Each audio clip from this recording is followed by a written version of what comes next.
जब अयोध्या में प्रकट हुए साक्षात सुग्रीव और बाली कलयुग में ऐसा हुआ चमत्कार देखकर सबके होश उड़ गए। दोस्तों, प्राण प्रतिष्ठा से पूर्व अयोध्या में कई बड़ी चमत्कार हो चुके हैं, जिसने गिद्धों का देखना, भालुओं का देखना, बंदरों के झुंड का देखना तथा जमीन में से मां सरयू नदी का प्रकट होना शामिल है। लेकिन इस चमत्कार को अभी तक का सबसे बड़ा चमत्कार कहा जा रहा है, जिसकी पीछे की सच्चाई जानकर आपके पैरों तले जमीन खिसक जाएगी। आखिर क्या है पूरी सच्चाई? क्या सच में सुग्रीव और बाली अपने धाम नगरी अयोध्या 22 जनवरी आ गए? मित्रों, राम जी से मिलने पहुँचे उनके दोनों सुग्रीव और बाली आज भी जीवित है। ऐसे कई रहस्य से पर्दा उठेगा। इसी के साथ बताया जा रहा है कि भारत की सबसे बड़ी 4 शंकराचार्य मंदिर उद्घाटन में शामिल होने के लिए राजी नहीं हो रही हैं। वहीं पर शंकराचार्य बता रही हैं, मंदिर अभी पूरी तरीके ऐसे तैयार नहीं हुआ है। और इसी के साथ बताया जा रहा है, मंदिर में भारत का सबसे बड़ा दिया पहुंच चुका है। और वही गुजरात के बड़ोदरा से 108 फीट लंबी अगरबत्ती भी पहुंच चुकी है, जिसका वजन 3500 किलो है। उसी के साथ राम भक्तों ने 21 कुंतल का घंटा भी मंदिर में पहुंचा दिया है। वहीं मंदिर के लिए राजस्थान से 150 किलो देसी गाय का घी भी मंदिर में पहुंच गया है। वहीं पर नेपाल के जनकपुर से अयोध्या के लिए एक साथ 500 से ज्यादा टोकरी में उपहार बांधकर जनकपुर वासी अयोध्या जा रही हैं। आपने देखा होगा, प्रभु श्री राम के लिए कोई सोने का तीर कमान भेज रहा है, तो कोई खड़ा हो तो बस्तर भेज रहा है।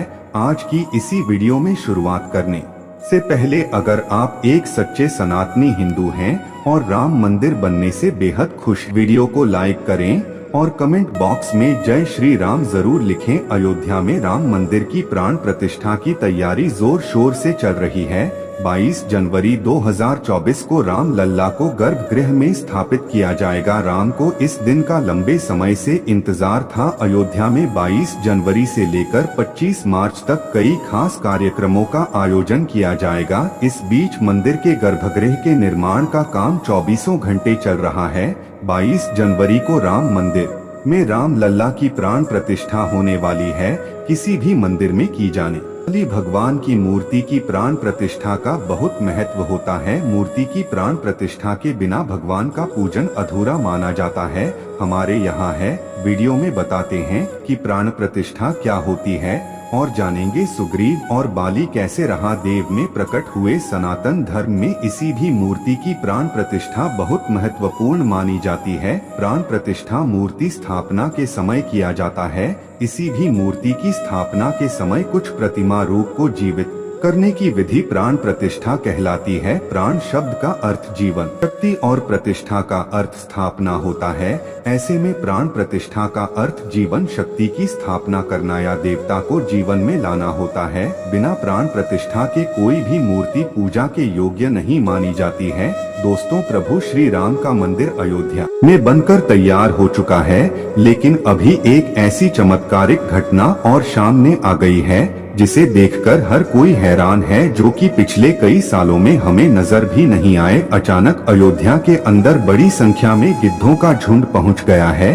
कई लोग इन्हें साक्षात जटायु कह रहे हैं, जो भगवान श्री राम के मंदिर की प्राण प्रतिष्ठा में शामिल होने के लिए आए हैं। लोगों को हैरानी इसलिए हो रही है क्योंकि जो गिद्ध की प्रजाति विलुप्त होने की कगार पर है, साल 2000 के बाद इतनी संख्या में कहीं पर भी नजर नहीं आए और इतनी बड़ी संख्या में अयोध्या पहुंच जाना बात कहीं में भगवान श्री राम का चमत्कार है। और यह खबर जब मीडिया के अंदर पहुंची तो सब जगह भगवान श्री राम के चमत्कार की चर्चा होने लगी। इस चमत्कार को आज साइंटिस्ट भी मान रहे हैं। आज के इस वीडियो में भगवान श्री राम के मंदिर बनने के वक्त हुए चमत्कार बताएंगे, जिसे सुनकर आप भी चौंक जाएंगे। आखिर क्यों नेपाल से 2 विशाल शिलाएं लाई गई थी, जिससे भगवान श्री राम की मूर्ति बनाई जानी थी, लेकिन उनसे मूर्ति बनाकर दूसरे पत्थरों को लाया गया। वीडियो शुरू करें उससे पहले कमेंट में जय श्री राम जरूर लिखते चलिए। आज का वीडियो दोस्तों, जिस मौके का पूरी दुनिया इंतजार कर रही थी, अब वह घड़ी आ गई है। अयोध्या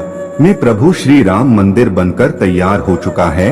22 जनवरी को राम लल्ला की प्रतिष्ठा की जाएगी, लेकिन उससे पहले ही चमत्कार के ऊपर चमत्कार देखने को मिल रही हैं। सबसे पहला चमत्कार तब हो गया जब लोगों को अचानक जटायु के वंशज आसमान में उड़ती दिखाई दिए। यहाँ तक कि भगवान श्री राम के भक्त इन्हें राम मंदिर की प्राण प्रतिष्ठा में आए मेहमान मान रहे हैं, क्योंकि पिछले कुछ सालों में यह प्रजाति विलुप्त हो गई थी। लेकिन राम मंदिर की प्राण प्रतिष्ठा नजदीक आते ही के आसपास बड़ी संख्या में गिद्ध पहुंच रहे हैं। लोग इस करिश्मा को देखकर पूजा भी कर रहे हैं, क्योंकि ऐसा प्राणी है जो भारत से विलुप्त हो चुका है। ऐसे में प्रभु श्री राम की प्राण प्रतिष्ठा से पहले ही वह कैसे देखें, इसे लोग भगवान का चमत्कार मानकर पूजा कर रही हैं। अब दोस्तों, इतनी बड़ी बात कोई सहयोग तो नहीं हो सकती है। दोस्तों, कुछ बुद्धिजीवी लोग रामायण के होने पर ही सवाल उठाते हैं। उन लोगों का मानना है कि रामायण असल में एक कहानी थी, मगर दोस्तों आज भी रामायण से जुड़े हुए कई सारे ऐसे सबूत मौजूद हैं जो हर किसी को मानने के लिए मजबूर कर रही हैं।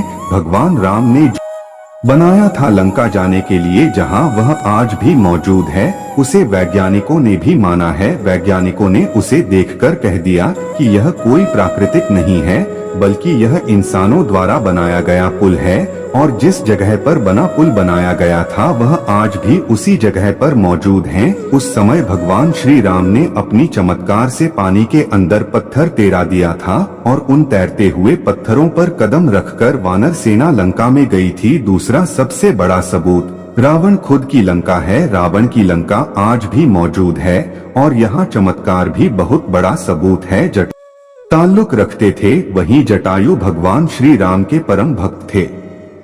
दोस्तों, जटायु और भगवान श्री राम के बारे में रामायण में भी कई बार हमें जिक्र मिलता है। त्रेता युग में जब भगवान श्री राम को अपने पिता द्वारा वनवास का आदेश मिला था, तब पंचवटी में भगवान श्री राम की पक्षीराज जटायु से मुलाकात हुई थी। पक्षीराज जटायु माता सीता को अपनी पुत्री के समान मानते थे। दरअसल जब रावण माता सीता का हरण करके ले जा रहा था, तब जटायु ने ही लंकापति रावण को सीता माता की रक्षा के लिए युद्ध किया था। वही जटायु जिन्होंने अपने पंखों से रावण को बहुत चोट पहुंचाई थी, रावण के शरीर को जटायु ने लहू दिया था। इस संघर्ष में जटायु ने अपने प्राणों की आहुति दी थी। छत्तीसगढ़ के दंडकारण्य में गिद्धराज जटायु का मंदिर है। यह वह स्थान है जब सीता का अपहरण कर रावण पुष्पक विमान से लंका जा रहा था, तो सबसे पहले जटायु ने ही रावण को रोका था। राम की राह में जटायु पहले शहीद थे। राम कथा में प्रसंग आता है जब जटायु के भाई संपाति ने कहा कि मेरे पंख कमजोर हैं, मगर